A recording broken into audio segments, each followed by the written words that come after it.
Hi friends, எல்லாருக்கும் வணக்கம். Today இன்னைக்கு நம்ம என்ன பார்க்க போகிறோம் அப்படின்னா டிஎன்பிஎஸ்சி சேனலில் 10th நியூ சிலபஸ் தமிழ் பார்த்துக்கிட்டு இருக்கோம். அதில் ஒவ்வொரு இயலாக பார்த்துட்டு இருக்கோம். இயல் 6ல் அடுத்த டாபிக் பார்க்கலாம். அகப்பொருள் இலக்கணம், அதில் இருக்கிற 1 மார்க் எல்லாத்தையும் பார்க்கலாம். சேனலை சப்ஸ்கிரைப் பண்ணலை அப்படின்னா சப்ஸ்கிரைப் பண்ணிக்கங்க, கண்டிப்பாக யூஸ்ஃபுல்லாக இருக்கும். வீடியோவில் எந்த இடத்துலையும் ஸ்கிப் பண்ணிவிட்டு போயிடாதீங்க. வீடியோ எண்டு வரையும் பாருங்கள், கண்டிப்பாக யூஸ்ஃபுல்லாக இருக்கும். ஓகே ஃப்ரெண்ட்ஸ், வாங்க நம்ம வீடியோவுக்குள்ளே போகலாம். இயல் 6 அகப்பொருள் இலக்கணம் பாடநூலில் இருக்கிற வினாக்களை பார்க்கலாம். ஃபஸ்ட்டு கொஷின் பாருங்கள். குளிர்காலத்தை பொழுதாக கொண்ட நிலங்கள். விடை கீழே கொடுத்துருக்கு பாருங்க. விடை ஏ. குறிஞ்சி மருதம் செய்தல் போட்டிருக்கு, அது தவறு. நெய்தல் நிலங்கள். குறிஞ்சி மருதம் நெய்தல் நிலங்கள். அடுத்ததாக பாருங்கள், இந்த டாப்பிக்கில் இருக்கிற கூடுதல் வினாக்கள் பார்க்கலாம். அதில் ஃபஸ்ட்டு கொஷின் பாருங்கள். கொடுக்கப்பட்டுள்ள விடைகளில் சரியான விடை வரிசையை தேர்ந்தெடு.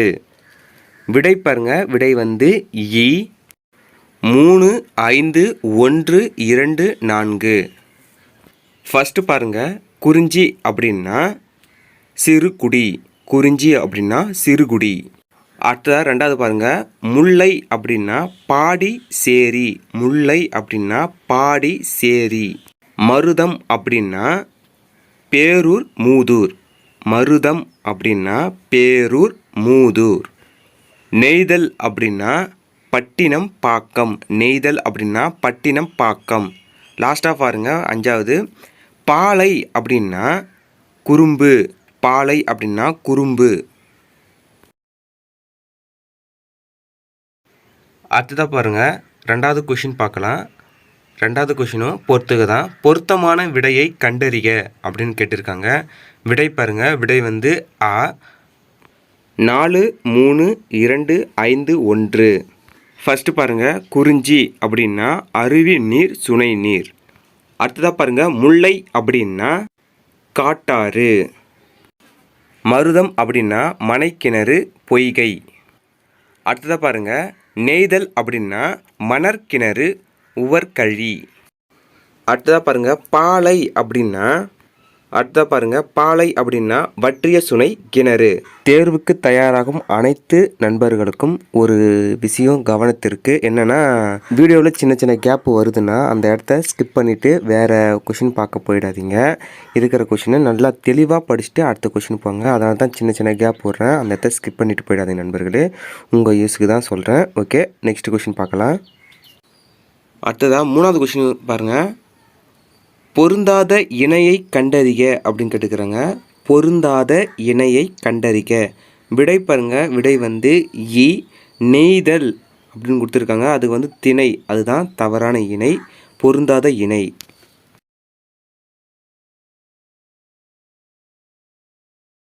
அடுத்ததாக பாருங்க. நாலாவது கொஷின் பாருங்க. முல்லை திணைக்குரிய பெரும்பொழுதினை தேர்ந்தெடு. முல்லை திணைக்குரிய பெரும்பொழுதினை தேர்ந்தெடு. விடை பாருங்க. விடை ஆ கார்காலம். முல்லை திணைக்குரிய பெரும்பொழுதினை தேர்ந்தெடு அப்படின்னு கேட்டிருக்காங்க. விடை ஆ கார்காலம். அடுத்ததாக பாருங்க. ஐந்தாவது கொஷின் பார்க்கலாம். ஐந்திணைக்கு உரியன அப்படின்னு கேட்டிருக்காங்க. விடை பாருங்க. இ 3ம் சரி. ஃபஸ்ட்டு பாருங்கள். முதற் பொருள். ரெண்டாவது பாருங்கள் கருப்பொருள். மூணாவது பாருங்கள் உரிப்பொருள். முதற் பொருள், கருப்பொருள், உரிப்பொருள் ஆகிய 3ம் ஐந்திணைக்கு உரியன. அடுத்ததாக பாருங்கள். ஆறாவது கொஷின் பார்க்கலாம். ஆறாவது கொஷின் பாருங்கள். பொருத்தி காட்டுக. விடை பாருங்கள். விடை ஆ 4 3 2 1. குறிஞ்சி பாருங்கள். குறிஞ்சி மலையும் மலை சார்ந்த இடமும். அடுத்ததா முல்லை பாருங்க. காடும் காடு சார்ந்த இடமும். மூணாவதாக பாருங்க. மருதம் அப்படின்னா வயலும் வயல் சார்ந்த இடமும். நாலாவதாக பாருங்க. நெய்தல் கடலும் கடலை சார்ந்த இடமும். அடுத்ததாக பாருங்க. ஏழாவது கொஷின் பாருங்க. மணலும் மணல் சார்ந்த இடமும் எத்திணைக்குரியது அப்படின்னு கேட்டிருக்காங்க. விடை பாருங்க. விடை இ பாலை. பாலை தான் மணலும் மணல் சார்ந்த இடமும். அதுக்கப்புறமா எட்டாவது கொஷின் பாருங்கள். பொழுது எத்தனை வகைப்படும். பொழுது எத்தனை வகைப்படும்? விடை பாருங்க, விடை வந்து ஆ இரு. பொழுது இரு வகைப்படும். எப்படின்னா பெரும்பொழுது சிறும்பொழுது அப்படின்னு 2 பொழுதாக பிரிச்சிருக்காங்க. அடுத்ததாக பாருங்கள் 9வது கொஷின் பார்க்கலாம். 9வது கொஷின் வந்து பொருத்தி காட்டுக. விடை பாருங்க, விடை வந்து ஆ 4 3 2 1. கார்காலம் ஆவணி புரட்டாசி, குளிர்காலம் ஐப்பசி கார்த்திகை. இது மறக்கவே முடியாது, ஏன்னா கார்த்திகை மாதம் வந்து மாலை போடுவாங்கள்ல, அந்த குளிராக இருக்கும், அதனால் மறக்காதீங்க. ஐப்பசி கார்த்திகை குளிர்காலம். அடுத்ததாக பாருங்கள், முன்பனிக்காலம்னா மார்கழி தை. பின்பனிக்காலம் அப்படின்னு கேட்டிருக்காங்க. பின்பனிக்காலம்னா மாசி பங்குனி. அடுத்ததாக பாருங்கள் 10வது கொஷின் பார்க்கலாம். இளவேனிற் காலத்துக்குரிய மாதங்கள். விடை பாருங்க ஆ சித்திரை வைகாசி. இளவேனிற்குரிய மாதங்கள் சித்திரை வைகாசி. அடுத்ததாக பாருங்க 11வது கொஷின் பார்க்கலாம். ஆனி ஆடி முதலான மாதங்கள். விடை பாருங்க இ முதுவேனிற் காலம். ஆனி ஆடி முதலான மாதங்கள் முதுவேனி காலம். அடுத்ததாக பாருங்க 12வது கொஷின் பார்க்கலாம். விடை பாருங்க, விடை வந்து ஆ 4 3 2 1. ஃபர்ஸ்ட் பாருங்க காலை 6 மணி முதல் 10 மணி வரை. ரெண்டாவது பாருங்க நண்பகல் காலை 10 மணி முதல் 2 மணி வரை. அடுத்ததாக பாருங்க ஏற்பாடு அப்படின்னா பிற்பகல் 2 மணி முதல் 6 மணி வரை. அடுத்ததாக லாஸ்ட்டாக பாருங்கள் மாலை வந்து மாலை 6 மணி முதல் இரவு 10 மணி வரை. அடுத்ததாக பாருங்கள் 13வது கொஷின் பாருங்கள். இரவு 10 மணி முதல் இரவு 2 மணி வரை உள்ள சிறு பொழுது. விடை பாருங்க, விடை வந்து இ யாமம். அடுத்ததாக பாருங்க 14வது கொஷின் பாருங்க. வைகறைக்குரிய கால நேரம். விடை பாருங்க ஆ இரவு 2 மணி முதல் காலை 6 மணி வரை.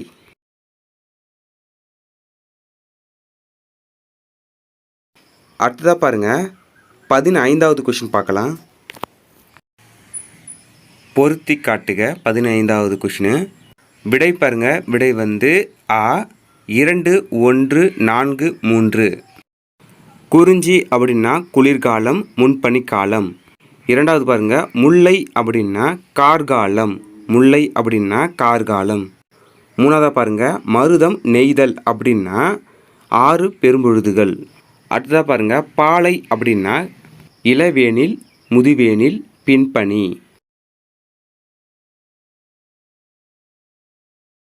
அடுத்ததாக பாருங்க 16வது கொஸ்டின் பாருங்க. நண்பகல் எத்தினைக்குரிய சிறுபொழுது அப்படின்னு கேட்டிருக்காங்க. விடை பாருங்க இ பாலை. நண்பகல்னா பாலை. அடுத்ததாக பாருங்க 17வது கொஸ்டின் பார்க்கலாம். பொருத்தி காட்டுக. விடை பாருங்க, விடை வந்து ஆ 3 4 1 2. குறிஞ்சி யாமம். அடுத்ததாக பாருங்க முல்லை மாலை. முல்லைன்னா மாலை. மருதம் அதுக்கு பாருங்க வைகறை. மருதத்துக்கு வந்து வைகறை. அதுக்கப்புறம் பாருங்க நெய்தல். நெய்தலுக்கு வந்து ஏற்பாடு. அடுத்ததாக பாருங்க 18வது கொஸ்டின். திணைகளுக்குரிய தெய்வத்தை பொருத்தி காட்டுக அப்படின்னு கேட்டிருக்காங்க. விடை பாருங்க, விடை வந்து ஆ 5 4 3 2 1. குறிஞ்சி அந்த நிலத்துக்குரிய தெய்வத்தை பாருங்க. குறிஞ்சிக்கு வந்து முருகன். அடுத்ததாக பாருங்க முல்லை திணைக்குரிய தெய்வம் அதை பாருங்க. முல்லைக்கு வந்து திருமால். முல்லைக்கு திருமால். அதுக்கப்புறம் பாருங்க மருதம் அந்த நிலத்திற்குரிய தெய்வம் வந்து இந்திரன். மருதத்துக்கு இந்திரன். அடுத்தது பாருங்க நெய்தல் திணைக்குரிய தெய்வம் வந்து வருணன். அடுத்ததாக பாருங்க பாலை நிலத்திற்குரிய தெய்வம் கொற்றவை. அடுத்ததாக பாருங்க 19வது கொஸ்டின் பார்க்கலாம். திணைகளுக்குரிய மக்கள் பொருத்தி காட்டுக. விடை பாருங்க. விடை வந்து இ 1 2 3 4 5. அப்படியே நேருக்கு நேராக தான் இருக்குது, ஒன்றும் மாற்ற தேவையில்ல. 1 2 3 4 5. ஃபர்ஸ்ட் ஒன் பாருங்க. வெப்பன் அப்படின்னா குறிஞ்சி, தோன்றல் அப்படின்னா முல்லை, ஊரன் அப்படின்னா மருதம், சேர்ப்பன் அப்படின்னா நெய்தல், எயினன் அப்படின்னா பாலை. அடுத்ததாக பாருங்க 20வது கொஷின், பொருத்தி காட்டுக. விடை பாருங்க. விடை வந்து 5 4 3 2 1. புலி குறிஞ்சி, மான் முல்லை, எருமை மருதம், முதலை நெய்தல், பலியிழந்த யானைனா பாலை. அடுத்ததாக 21வது கொஷின் பாருங்க. பொருத்தி காட்டுக. விடை பாருங்க. ஆ 5 4 3 2 1. ஃபர்ஸ்ட் ஒன் பாருங்க. குறிஞ்சி காந்தல், முல்லை தோன்றி. அடுத்ததாக பாருங்க. மருதம் தாமரை செங்கழு நீர். அடுத்ததாக பாருங்க. நெய்தல் தாழை. லாஸ்ட்டு பாருங்க. குரவம் பாதிரி.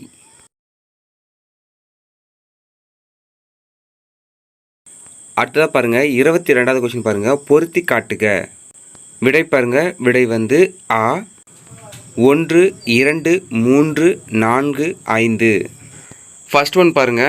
குறிஞ்சி அகில் வேங்கை, முல்லை கொன்றை காயா, மருதம் காஞ்சி, நெய்தல் புன்னை யாழல், பாலை இலுப்பை. அடுத்ததாக பாருங்க. 23வது கொஸ்டின் பார்க்கலாம். அதுவும் பொருத்தி காட்டுக. விடை பாருங்க. விடை வந்து ஆ 4 2 3 1 5. குறிஞ்சிக்கு பாருங்க. கிளி மயில், முல்லைக்கு காட்டுக்கோழி மயில், மருதம் நாரை நீர்க்கோழி அன்னம், நெய்தலுக்கு கடற்காகம், பாலைக்கு புறா பருந்து.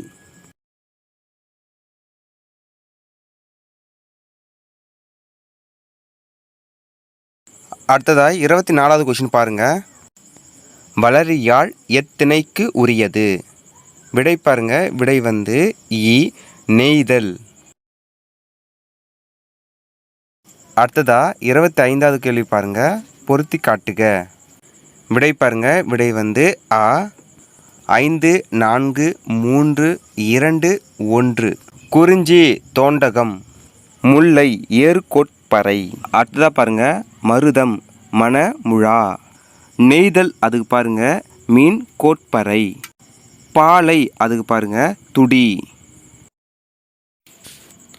அடுத்ததாக பாருங்க. 26வது கொஸ்டின் பார்க்கலாம்.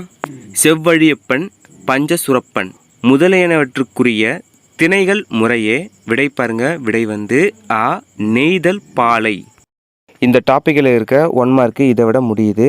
இந்த டாப்பிக்கில் இருக்கிற சின்ன சின்ன குறிப்பெல்லாம் கொஞ்சம் பார்த்துடலாம், அது பின்னாடியாக வருது. ஸ்கிப் பண்ணிவிட்டு போயிடாதீங்க, அதுவும் பார்த்துடலாம். பாடத்தில் கொஞ்சம் குறிப்பு கொடுத்துருக்காங்கன்னா அந்த குறிப்பையும் பார்த்துட்டா இன்னும் யூஸ்ஃபுல்லாக இருக்கும். அதனால தான் ஸ்கிப் பண்ணிவிட்டு போயிடாதீங்க, அந்த குறிப்பெல்லாம் பார்த்துடலாம். ஃபஸ்ட்டு அட்டவணையில் எடுத்து பார்க்கலாம். பெரும் பொழுது மாதங்கள் பார்த்துடலாம். கார்காலம் ஆவணி புரட்டாசி, குளிர்காலம் ஐப்பசி கார்த்திகை, முன்பனிக்காலம் மார்கழி தை, பின்பனிக்காலம் மாசி பங்குனி, இளவேநீர் காலம் சித்திரை வைகாசி, முதிர்வேணி காலம் ஆனி ஆடி. பக்கத்தில் இருக்கிற அட்டவணையும் பாருங்க. ஐவகை நிலங்கள். குறிஞ்சி மலையும் மலை சார்ந்த இடமும், முல்லை காடும் காடு சார்ந்த இடமும், மருதம் வயலும் வயல் சார்ந்த இடமும், நெய்தல் கடலும் கடல் சார்ந்த இடமும், பாலை சுரமும் சுரம் சார்ந்த இடமும். ஃபஸ்ட்டு அட்டவணையில் எப்படி அந்த மாதத்தை பிரிச்சிருக்காங்கன்னு கீழே கொடுத்துருக்காங்க, அதையும் பார்த்துடலாம். ஒரு ஆண்டின் 12 மாதங்களும் 2 2 மாதங்களாக பிரிக்கப்பட்டுள்ளது. 12/2 = 6.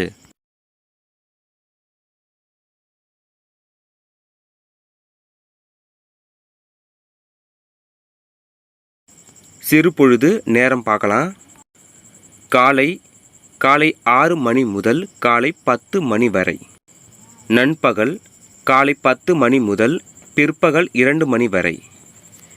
ஏற்பாடு பிற்பகல் 2 மணி முதல் மாலை 6 மணி வரை. மாலை மாலை 6 மணி முதல் இரவு 10 மணி வரை. யாமம் இரவு 10 மணி முதல் இரவு 2 மணி வரை. வைகறை இரவு 2 மணி முதல் காலை 6 மணி வரை. ஒரு நாளின் 24 மணி நேரமும் 4 மணி நேரமாக பிரிக்கப்பட்டுள்ளது. 24/4 = 6 அப்படின்னு பிரிச்சிருக்காங்க. திணை பெரும்பொழுது சிறும்பொழுது பார்த்தலாம். குறிஞ்சி திணை பாருங்க, குளிர்காலம் முன்பனிக்காலம் யாமம். முல்லை பாருங்க, கார்காலம் மாலை. மருதம் பாருங்க 6 பெரும்பொழுதுகள் வைகறை. நெய்தல் பாருங்க 6 பெரும்பொழுதுகள் ஏற்பாடு. பாலை பாருங்க இளவேனில் முதிர்வேனில் பின்பனி நண்பகல்.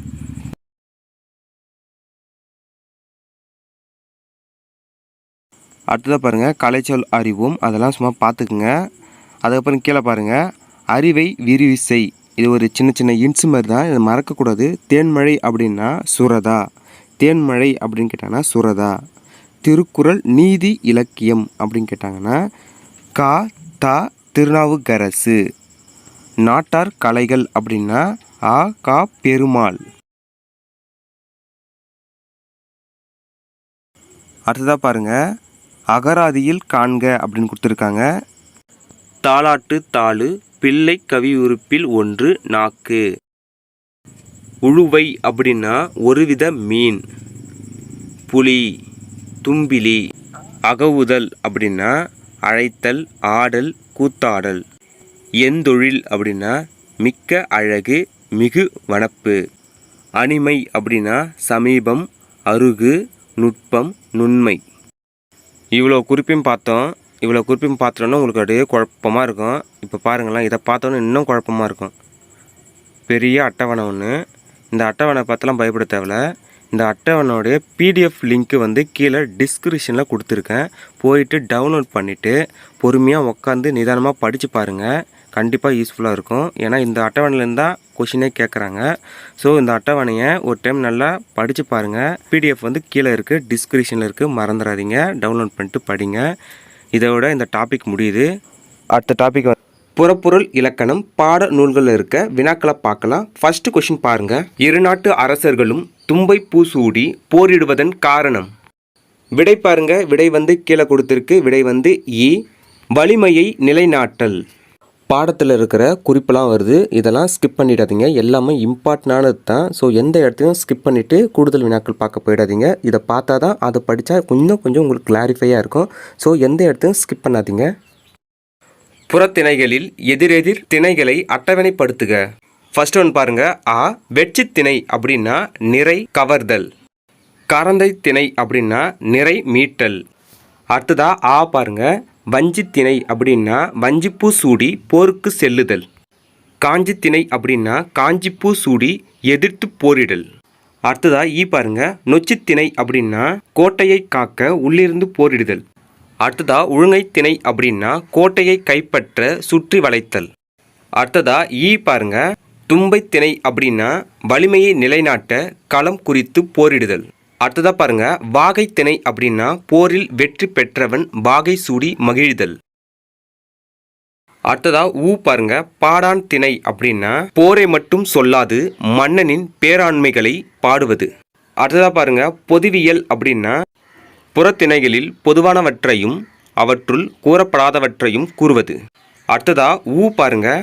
கைக்கிளை பெருந்திணை அப்படின்னா ஒருதலை காமம். பெருந்திணை அப்படின்னா பொருந்தா காமம். அடுத்ததா நம்ம தெரிஞ்சு கொள்ள வேண்டியதெல்லாம் இருக்குது. ஸோ எந்த இடத்தையும் ஸ்கிப் பண்ணிடாதீங்க. எல்லாம் இம்பார்ட்டண்டானது தான். ஸோ எந்த இடத்தையும் ஸ்கிப் பண்ணாதீங்க. பாருங்கள். அழகு செடியாக வீட்டு தோட்டங்களிலும் பூங்காக்களிலும் வளர்க்கப்படுகின்ற சிவந்த நிறமுடைய வெட்சிப்பூ இட்லிப்பூ என்று அழைக்கப்படுகிறது. அடுத்ததா பாருங்க. பளபளப்பான மெல்லிய பூவின் இதழ்களில் வெள்ளிய பஞ்சு போன்ற நுண்மயிர் அடர்ந்துள்ளது வஞ்சி. அடுத்ததா பாருங்க. சிறிய முட்டை வடிவில் கொத்தாக பூக்கக்கூடிய கரந்தை ஒரு சிறிய செடி. நறுமணம் மிக்க இது செம்மை, நீலம், இளஞ்சிவப்பு, நீலம் கலந்த சிவப்பு ஆகிய நிறங்களில் பூக்கின்றது. இதனை கொட்டைக்கரந்தை என்றும் கூறுவர். அடுத்ததா பாருங்க, மருத நிலத்திற்குரிய நொச்சி கொத்து கொத்தான நீல நிற பூக்களை கொண்டது. இதில் மணி நொச்சி, கருநொச்சி, மலை நொச்சி, வெண்ணொச்சி என பல வகைகள் உள்ளன. ஓகே ஃப்ரெண்ட்ஸ், நீங்கள் எதிர்பார்த்த கூடுதல் வினாக்கள் வருது, பார்த்தெல்லாம் வாங்க.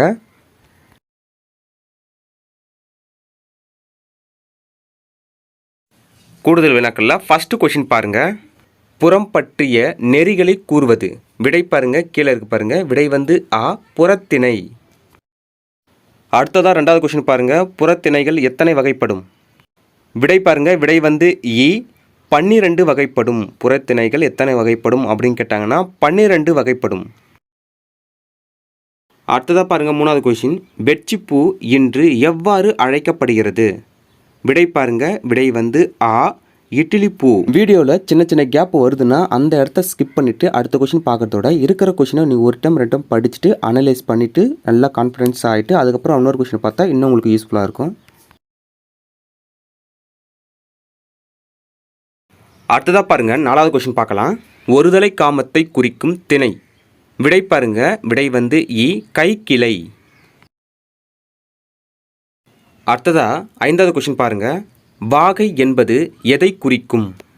விடை பாருங்க, விடை வந்து ஆ, வெற்றி. வாகைனா வெற்றி. அடுத்ததா ஆறாவது கொஷின் பாருங்க. நொச்சி என் நிலத்திற்கு உரியது. விடை பாருங்க, விடை வந்து ஆ, மருதம்.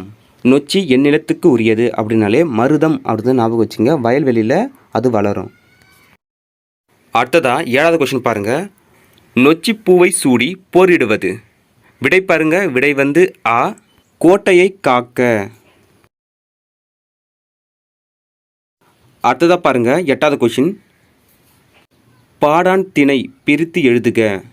விடை பாருங்க, விடை வந்து இ, பாடு கூட்டல் ஆண் கூட்டல் திணை. பாடான் திணை. அடுத்ததா ஒன்பதாவது கொஷின் பாருங்க. காஞ்சி என்பது ஒரு வகை. விடை பாருங்க, விடை வந்து ஆ, குறுமரம். அடுத்ததாக பாருங்க, 10வது கொஷின். போரை தொடங்கும் நிகழ்வாக கருதப்படுவது. விடை பாருங்க, விடை வந்து இ, ஆ, நிறை கவர்தல். அடுத்ததா 11வது கொஷின் பாருங்க. மக்கள் சிறு குழுக்களாக வாழ்ந்தபோது டேஸ் சொத்தாக கருதினர். விடை பாருங்க, விடை வந்து ஆ, ஆ, நிறைகளை. மக்கள் சிறு குழுக்களாக வாழ்ந்தபோது ஆ, நிறைகளை சொத்தாக கருதினர். அடுத்ததா 12வது கொஷின் பாருங்க. மன்னனது போரை மட்டும் சொல்லாது பிற மாண்புகளையும் பாடும் திணை. விடை பாருங்க, விடை வந்து ஆ, பாடான் திணை. அடுத்ததா பாருங்க 13வது கொஷின். அன்பின் ஐந்தினை பற்றியது டேஸ் ஆகும். விடை பாருங்க, விடை வந்து ஆ, அகப்பொருள். அன்பின் ஐந்தினை பற்றியது அகப்பொருள் ஆகும்.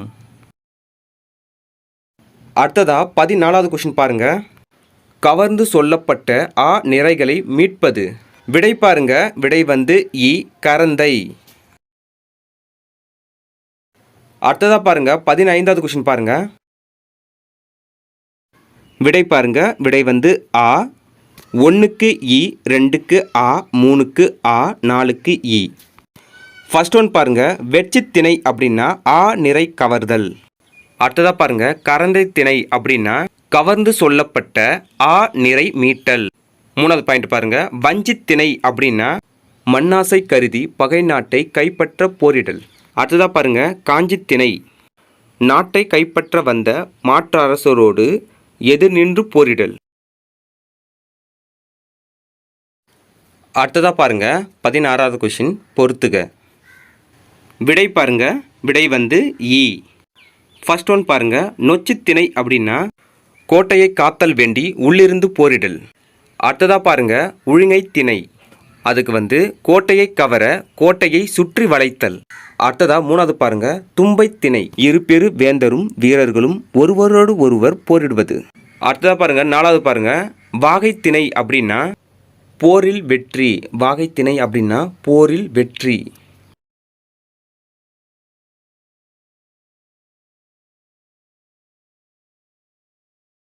அடுத்ததாக பாருங்கள் 17வது கொஷின்.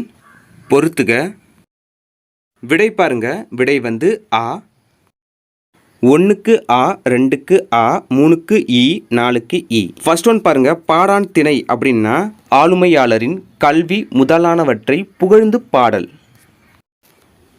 அடுத்ததா பாருங்க, பொதுவியல் திணை அப்படின்னா வெற்றி முதல் பாடான் வரை கூறப்படாத செய்திகள்.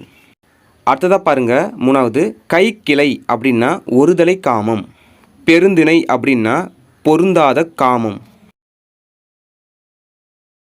அடுத்ததா பாருங்க, 18வது கொஷின், பூக்கள் இடம்பெறும் புறத்திணைகள்.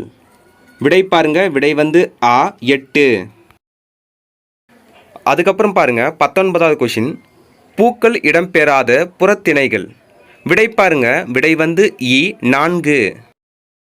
அடுத்ததா 20வது கொஷின் பாருங்க, அகத்திணையாக இருந்து புறத்திணையாக்கப்பட்ட திணைகள். விடை பாருங்க, விடை வந்து ஆ கை கிளை பெருந்திணை. அடுத்ததா பாருங்க 21வது கொஷின் பார்க்கலாம். முடக்கத்தான் முடைக்கொற்றான் என்பது. விடை பாருங்க, விடை வந்து ஆ உழுங்கை பூ. அடுத்ததா பாருங்க 22வது கொஷின், எட்டிலி பூ என்பது. விடை பாருங்க, விடை வந்து இ வெச்சிப்பூ. அடுத்ததா 23வது கொஷின் பாருங்க, மருத நிலத்திற்குரிய பூ. விடை பாருங்க, விடை வந்து இ நொச்சிப்பூ. அடுத்ததா 24வது கொஷின் பாருங்க, பொருந்தாத இணையை கண்டறிக. விடை பாருங்க, விடை வந்து இ காஞ்சி திணை கோட்டையை காத்தல். அதுதான் பொருந்தாத இணை. அடுத்ததா பாருங்க 25வது கொஷின், பொருந்தாத இணையை கண்டறிக. விடை பாருங்க, விடை வந்து இ தும்பைத்திணை போரில் வெற்றி. அதுதான் தவறாக இருக்குது, தவறான இணை. 1 மார்க் கொஷின் இதோட முடியுது. ஸோ இந்த பாடத்தில் இருக்கிற இன்னும் கொஞ்சம் குறிப்பெல்லாம் இருக்குது, அதையும் பார்த்துடுங்க, இன்னும் கொஞ்சம் யூஸ்ஃபுல்லாக இருக்கும். ஸோ ஒரு லெசன் படிக்கிறதுனா அது ஃபுல்லாக படித்தா தான் நம்மளுக்கு கொஞ்சம் நல்லாயிருக்கும், எல்லாமே கவர் ஆகும். அதனால தான் எந்த இடத்தையும் ஸ்கிப் பண்ணிடாதீங்க.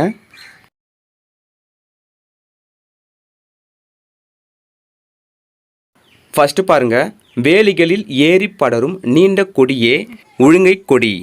இதன் கூட்டு இலைகளும் மலர்களும் சிறியவை. மலர்கள் மஞ்சள் நிறத்தில் காணப்படும். இதனை முடக்கத்தான் முடைக்கொற்றான் என கூறுவர்.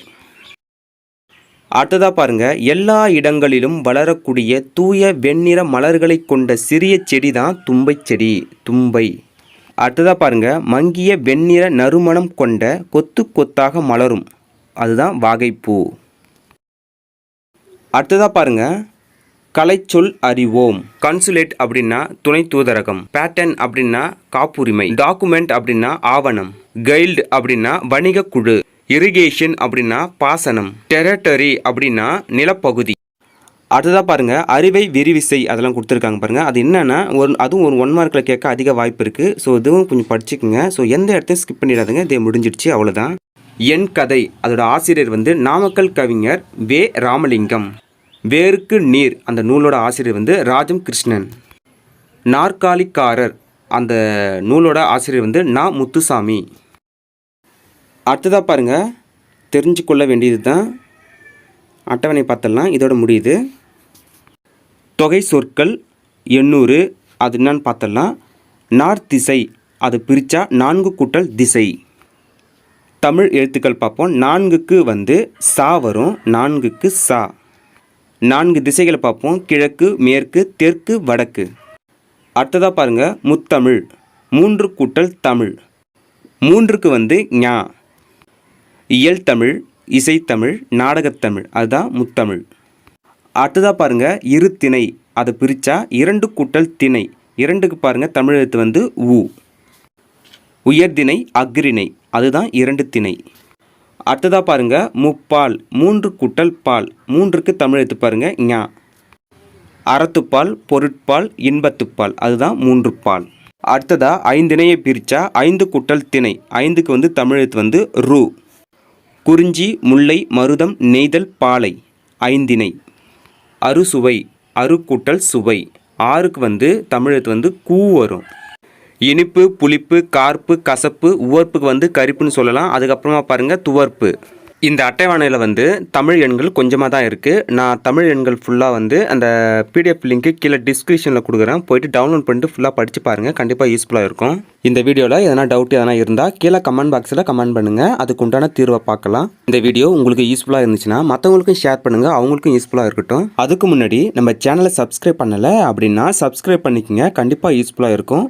தேங்க்யூ ஃபார் வாட்சிங். தேர்வெழுத காத்து கொண்டிருக்கும் அனைவருக்கும் ஆல் தி பெஸ்ட். வாழ்த்துக்கள்.